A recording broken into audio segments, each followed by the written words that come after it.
Hello दोस्तों, मैं आपका दोस्त प्रियांशु कुमार आपके साथ आज न्यू क्वेश्चन को लेकर आए हुए हैं। हम दी हुई संख्याओं का एचसीएफ और एलसीएम ज्ञात करेंगे और साथ में उन संख्याओं के एचसीएफ और एलसीएम की जांच करेंगे। देखो, एचसीएफ जो होता है, एचसीएफ को हिंदी में कहते हैं मैसे, मतलब महत्तम समापवर्तक, और एलसीएम को कहते हैं लैसे, लघुत्तम समापवर्तक। ठीक है दोस्तों, देखो आपके पास एक क्वेश्चन है, संख्या दी है 26 और 51। सबसे पहले हम इनका एचसीएफ और एलसीएम निकालेंगे। देखो, सबसे पहले दी हुई संख्या को अलग अलग लिखते हैं और उनके हम गुणनखंड करते हैं। 26 और 51 को 26 से करते हैं, पहले 2 से काटते हैं, 2 एकम 2, 2 3 6। अब ये 13 से कटेंगे डायरेक्ट, 13 एकम 13।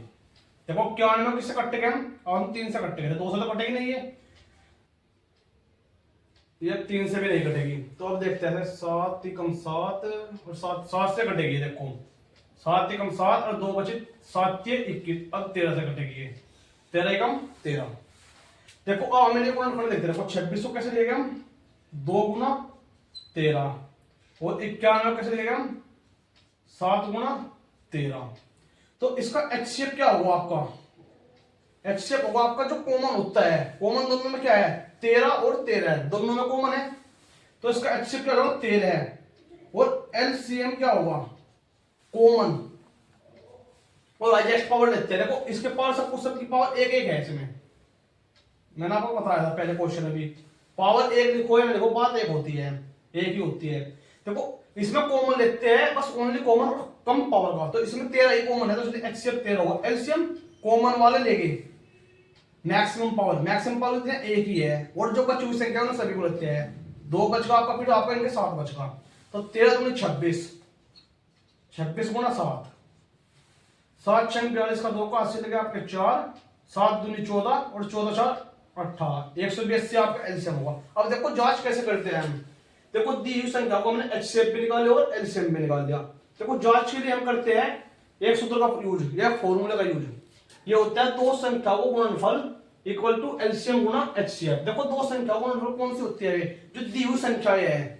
देखो अब हम 26 गुना 91 करेंगे बराबर एलसीएम कितना है आपका 182 गुना एचसीएफ कितना है आपका, देखो 13 है।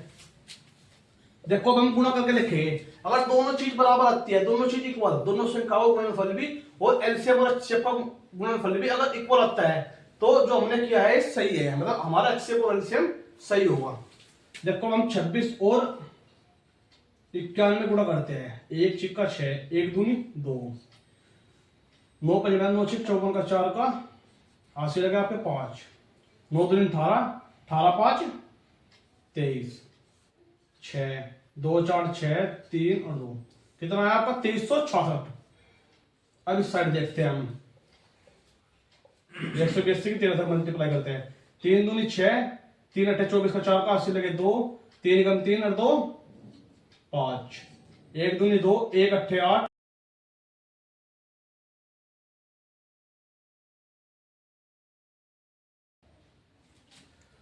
देखो बच्चों, हमने 26 और 91 की मल्टीप्लाई की।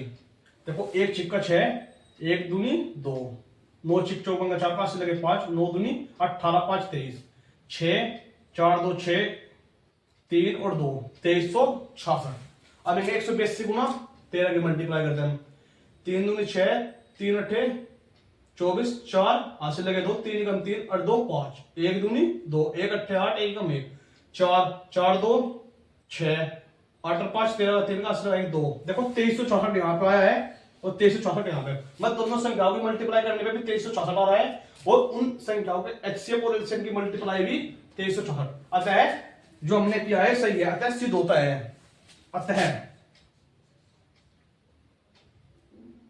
दी हुई संख्याओं का दी गई संख्याओं का एचसीएफ 13 और एलसीएम 182 सही है। इति सिद्धम, ये हमें सिद्ध करना था।